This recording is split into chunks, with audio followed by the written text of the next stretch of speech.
Le célèbre carnet de la mort de Death Note est sans aucun doute l'une des objets les plus mortels de la pop culture. Mais saviez-vous qu'aux origines de l'œuvre, il existait un moyen de ramener ses victimes à la vie?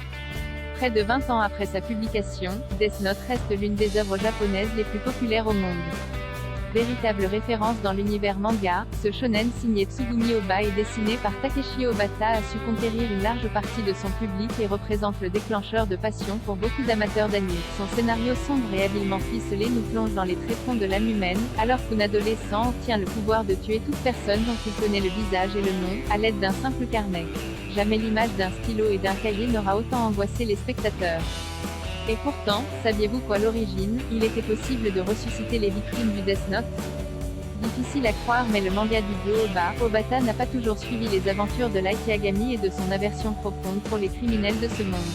En effet, un pilote centré sur un tout autre protagoniste a d'abord été proposé au public avant de subir de nombreux changements. Dans ce chapitre, un adolescent de 13 ans nommé Taro Kagami trouve le fameux carnet. Pensant qu'il ne s'agit que d'un vulgaire journal intime, il écrit le nom de deux de ses camarades harceleurs et les tue par accident. Encouragé par Ryuk, dieu de la mort tel qu'on le connaît dans Death Note qu'il rencontre quelques jours plus tard, Taro use de son nouveau pouvoir pour assassiner ses bourreaux de l'école. Ceci constitue une première différence avec l'œuvre finale. Ryu, en sa qualité de Shinigami, n'encourage pas les détenteurs du Death Note à en faire usage. C'est en partie ce qui rend la psychologie de Light très complexe car il agit de son propre chef et selon ses convictions morales tout au long de l'histoire, contrairement à Taro qui voit Kunuki pour se venger. Loin de la personnalité psychopathe de son successeur, Taro finit par se sentir coupable de ses actes, hanté dans ses cauchemars par ses camarades décédés. Ryuk lui propose alors un étrange accessoire, la gomme de la mort.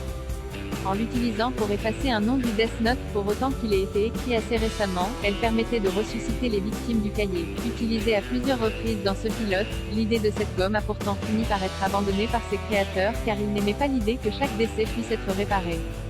Bon nombre d'enjeux auraient effectivement perdu de leur saveur si les effets du Death Note avaient été rémédiables. Il fallait que la mort soit une fatalité dans cet univers aussi pour ne pas déprécier les capacités du carnet et pour que les actions du protagoniste soient véritablement lourdes de conséquences pour la suite du récit. Avec cette gomme à disposition, Light Yagami n'aurait pas été ce Stardust de génie, égoïste et brutal comme on le connaît. Et sans l'ombre d'une mort permanente et irrévocable au-dessus de leur tête, le petit jeu du chat et de la souris qu'il entretient avec elle, n'aurait certainement pas été aussi excitant.